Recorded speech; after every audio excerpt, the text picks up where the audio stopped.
I want it to be commonplace that we are taught the very real, raw history of our country. Knowing that history really just gave me some perspective on like why I didn't see many people that look like me, but also how could I change the narrative.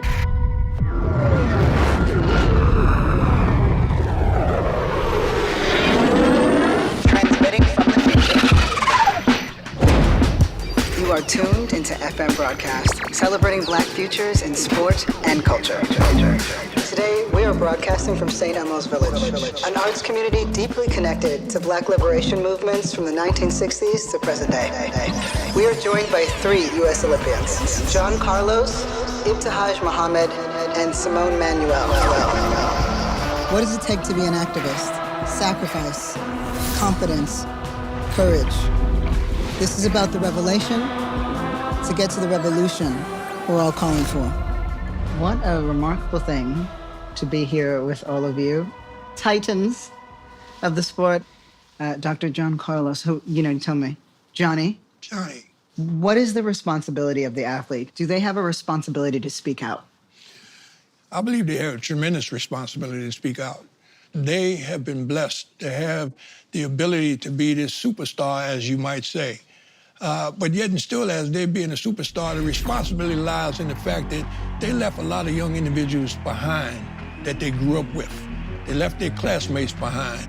They have a responsibility based on what's been happening in society. So many young blacks and browns have been killed throughout their careers. Right. It's a tremendous responsibility that you should look in the mirror and realize that you can make a difference for the better. You can make change come about through your articulation. You just hit on something that I want to laud to you, Simone. You're in what would be considered a very individual sport. Why is it so clear to you that you have to speak out when really you've been conditioned to say, this is about me and my success? Mm-hmm. One time I came home from practice one day, I was so frustrated with just feeling like I didn't belong. Yeah. And I asked my parents, I was like, why aren't there many people that look like me in the sport of swimming? And my parents didn't necessarily know. They couldn't really give me a clear answer. So we got on the computer and we researched. And we found out the terrible history of Black people, being transported here and, living on plantations and being around water and just the brutality that we faced around bodies of water. Yeah. And that's generational. That's why we don't enjoy the water. And so knowing that history really just gave me some perspective on like why I didn't see many people that look like me, but also how could I change the narrative? The Black population in swimming is 1%. So it's very low, and hopefully me speaking on it makes it easier for the people that come behind me. I was just listening to you guys, and I was thinking about when I was a kid and my first involvement in athletics. Yeah. It came through the water. That was my first love, the water. Swim wherever I can in the local pool, Harlem River, Hudson River, wherever there was water, I'm swimming. About a year and a half go by, I say, Papa, has America ever had a Black swimmer? He said, no. Daddy, I'm gonna be the first Black swimmer to represent America. He said, okay. When your parent has something to tell you and it's hurting them, you can see the expression in their face. He said, son, we need to talk. He said to me, he said, Johnny, he said, I know you want to go to the Olympics as a swimmer. It's never going to happen. And I said to him, what are you talking about, Daddy? I'm the best. I'm the best in New York. He said, it's not going to happen. He said, what would you train? And I'm saying, well, I'll join a club. Yeah. And my father said, oh, and we can't join a club. I said, we can't afford it. He said, no, son, we can afford it. I said, well, why can't I join? And I said to him, I said, Daddy, you telling me that I can't represent America as an Olympic swimmer because of the color of my skin? He said, son, are you going to quit? And my answer to him was, no, Daddy, I'll find another way.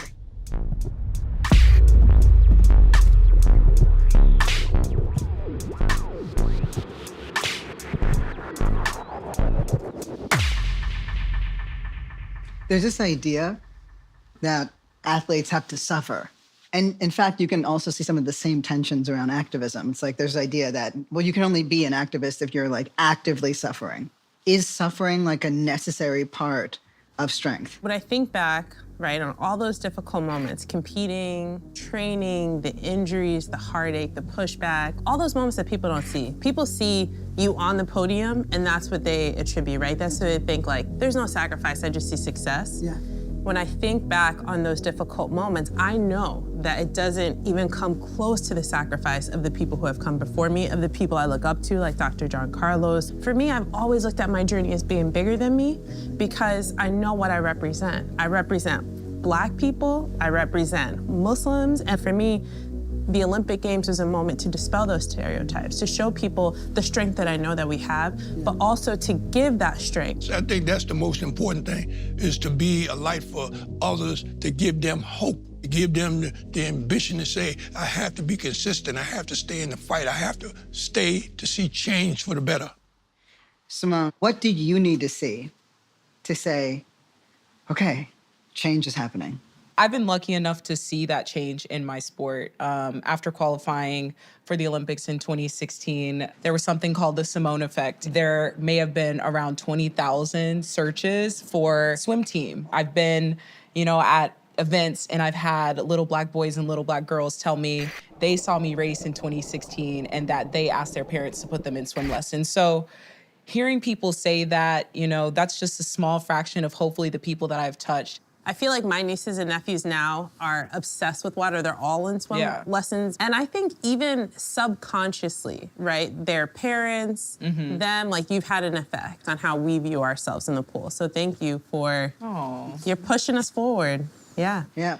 Ibtihaj, you've changed, and you've changed the world. You have Muslims, Black people all over. What is something that you long to see? I traveled to Rwanda as like a sport ambassador. And when you arrive in Rwanda, the first thing that you do is you visit the Memorial Museum. Right. And they walk you through the history of the country and how they arrived at a point where the Rwandan genocide can happen. And the intention behind this is so that you make sure that this never happens again. Yeah. And one thing that I've always thought, and I think was highlighted on this trip, was that I want that for our country. I just feel like that's something that we can gift ourselves, is understanding our history, and that's something that I want for us. I want it to be commonplace that we are taught the very real, raw history of our country. That's right. And when all the dust settles, you have to ask yourself, I love America. I represent America. But does America love me? Yeah. Has it represented me? And the answer is no. Yeah. And this is what we're fighting for. As I stated earlier in this interview, it's about respect, honor, and love.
Ciao a tutti, It's nice to see you again. The 2022 season is going to be very exciting and important in the history of Formula One. And to know more about what's new, I'm going to be joined today by Charles and Carlos. Ciao, Carlos. Hello. Ciao, Charles. So, are you ready to enter into the new era of Formula One? Ready? Yeah. More than ready. I want you to join me in these two simulators. I want to know how much knowledge and who is the fastest. And for that, I have prepared Monza and the XX-K. I like Monza. Nice memories from 2019. This year's the cars will be completely different. But what has been the main objective of those changes? Well, basically the changes were made to have better racing. So the car behind can follow closer the car in front. And how much downforce or less downforce is going to be lost now when following the car? Well, I think last year we were losing up to 47% of downforce, which is really a lot. And as a driver, you can really feel it. This year, the aim is to get to as low as 18% once following, which will help racing by quite a bit. The cars will look also very different visually. Yes. Which are the main aero changes? Everything, really. The whole aerodynamic side of the car has been changed completely. I think the cars are going to look completely different to each other. And I heard something that we haven't heard in Formula One for a long, long time. Ground effect is back. Yes, ground effect is back with the intention of just making the racing better, because we believe that ground effect should make it easier to follow between each other. About the weight of the car, how is that going to change this season? That's going to change quite a bit for driving for different reasons, but we are going from 752 kilograms to 795. So yeah, it is going to be interesting. The cars are completely new. Looking forward to it. What's new on the tires of the The Formula One tires are going to go from a 13-inch to a 18-inch tires, so it should help overtaking, which in the end, it's all going in the same direction, no? Trying to improve racing and allowing us to push a bit more. The format of the weekend is changing as well. Fridays. It is. We'll now have a young driver in those two Grand Prix in one of our cars, which should be Robert for us. So I hope he will behave on the Friday and give us our car back in full peace. Yeah, Robert, please keep the 55 car away of the walls. Eh? I'm sure Robert will behave. He's going to be very lucky to drive your cars on two Fridays. Formula One is also thinking and moving into sustainability. So what's going to be the change there on our fuel supplier Shell? Yes, so we're going to have a fuel from the regulations that is 10% ethanol, which means it's a more sustainable fuel. This should help us go in the direction of always going more and more sustainable in the future. At the beginning, we're going to lose probably a bit of power, but by the end of the year, hopefully in the future, we will recover this power. Oh, I'm about to overtake him. Whoa, it's on the limit. Yes, you are both on the limit. There'll be a new circuit next year. Which one?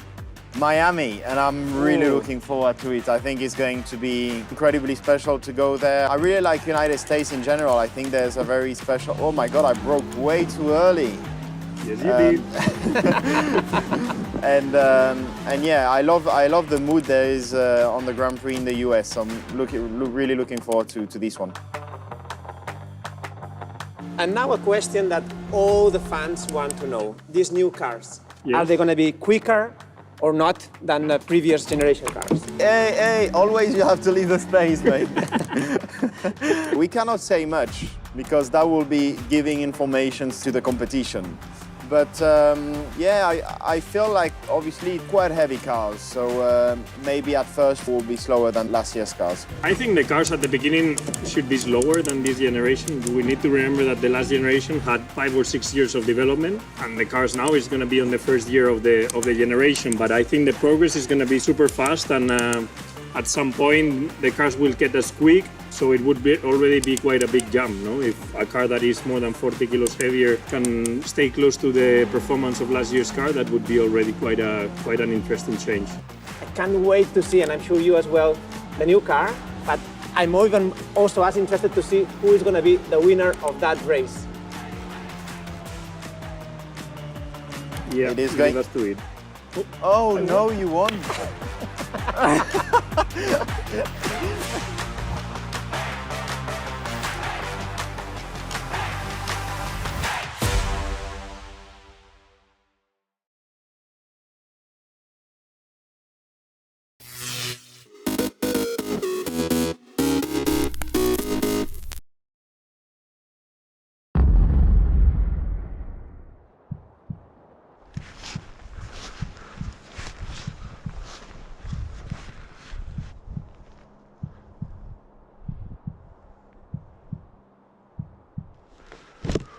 Copy, I'm in position at 100.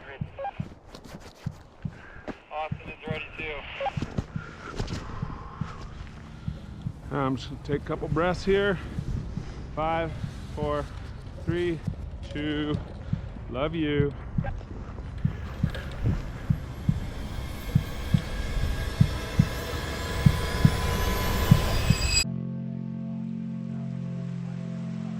Right, another beautiful morning. It's cold, -7 this morning. Ice in the water, that's when you know it's below 0.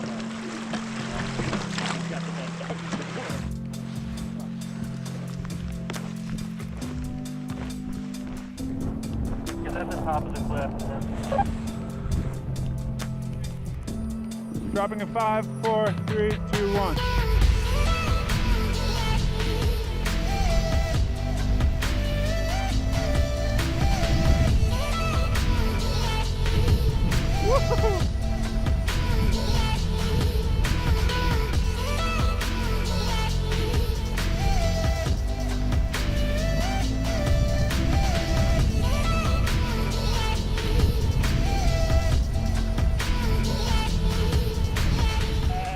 Another day on the river. Yeah. And then we just... Copy that, thanks. 3, 2, 1.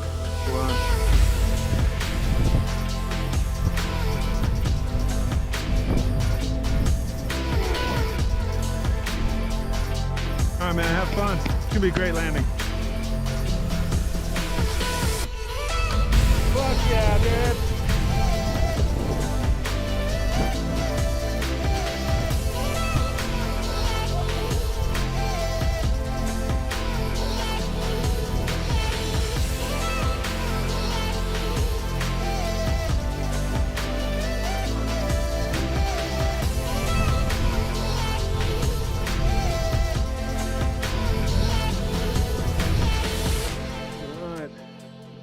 Day 7 down the river, and conditions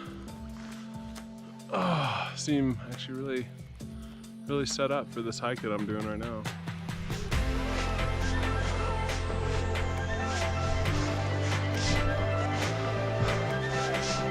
Yo, buddy, I should be able to see you now.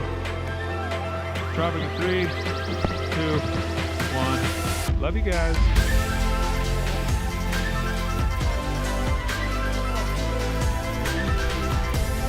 Woohoo!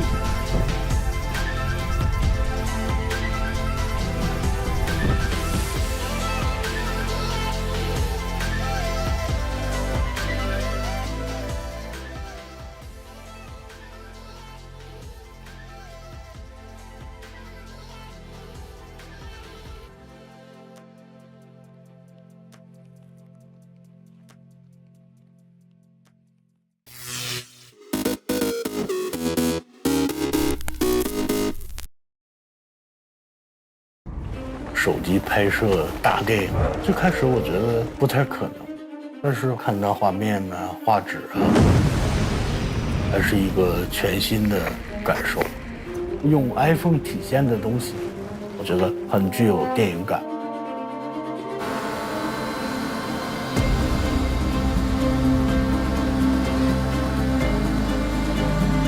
这个故事的本身，就是一个失意的人回到家乡，和一群有热情的农民，是想通过拍摄一部火星的电影，保留村子啊，去换回曾经的集体的荣誉感。你是说，把咱们村打造成网红景点？对，我们所有的拍摄，我们就全部是使用 iPhone 13 Pro 它原始的这3颗镜头。它的0.5的超广角，它的1倍镜头跟3倍的这个长焦。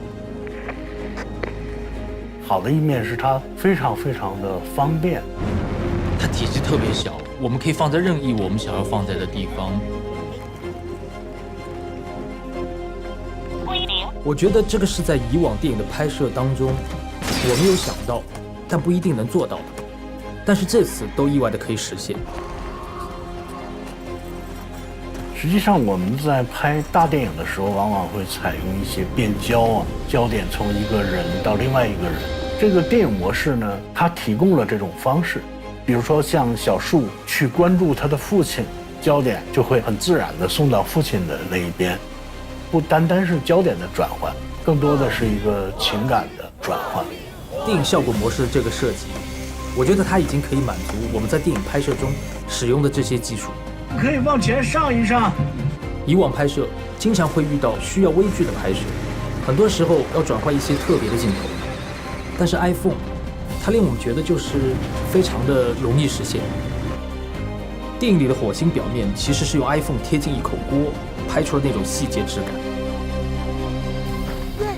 戏里边出现的像机器人啊、机器狗啊、大型的全地形车啊，包括微缩模型的全地形车，这些实际都是物理拍摄的。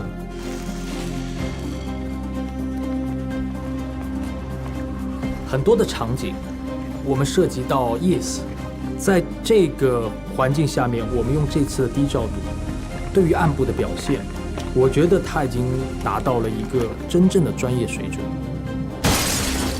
iPhone 13 Pro 的防抖功能让我特别的惊喜，拍摄动作镜头十分平稳，即使在很小的空间快速的移动，画面都十分的清晰。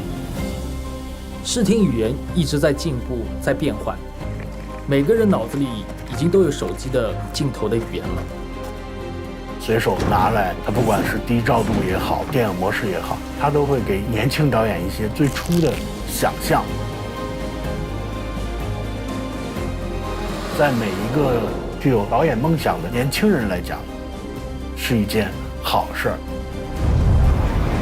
所以，今天很简单，从口袋里拿出 iPhone， 随时随地创作属于我们自己的电影。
I started the race today.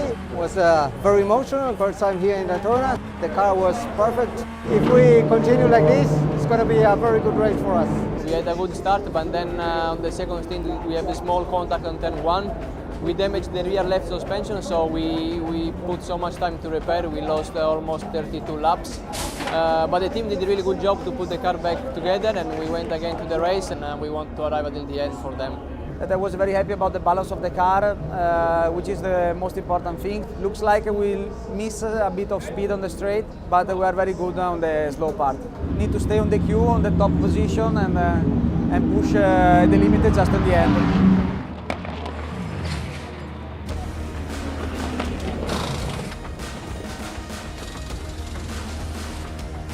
We've had a really strong night coming back to P1. Had an incident which caused quite a lot of damage to the car.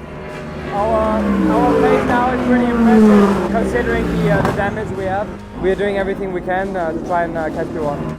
We push hard, we went into the lead, we stay in the lead a lot of laps. We have the lap time, we have the pace, but they are so quick in the straight, so it's difficult to overtake. I rest a bit and I will close the race. I will give my best to win this race. The Corvettes dropped out, had issues. The BMWs had issues, 0 laps down. Attrition plays a big part of endurance racing. We didn't think we had much for the Porsches because they were pretty dominant in the race. But then they were fighting amongst themselves and they knocked each other around a bit and Ali got by and finished second. It was amazing to see that we were there fighting for the victory. 24 hours, every lap, flat out. No one mistake from the team, no one mistake from us. A podium, a second place here in Daytona with a so difficult category, 35 car. It was really tough, the race. The last yellow was really unlucky. I lost track position. I drive, I do my best, I push always. Sometimes you are lucky, sometimes you are not. At the end, this is racing. Good achievement from Risi Competizione, from Ferrari. Very happy, a very good start of the season.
March 10th, 1876.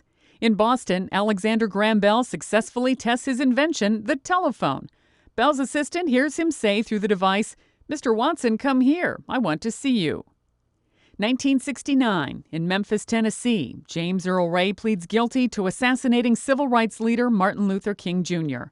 Ray later recants his plea, insisting he's innocent and alleging a conspiracy until he dies behind bars decades later. Put me on a witness stand and find out really what took place.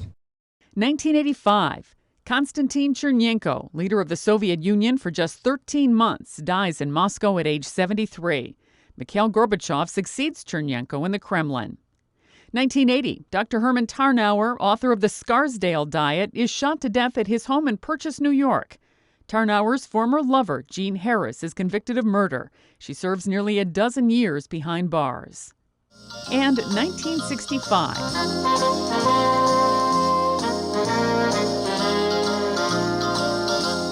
The Odd Couple opens on Broadway. Neil Simon's play about two mismatched roommates is later a hit on TV and the silver screen. Today in history, March 10th. Sandy Kozel, The Associated Press.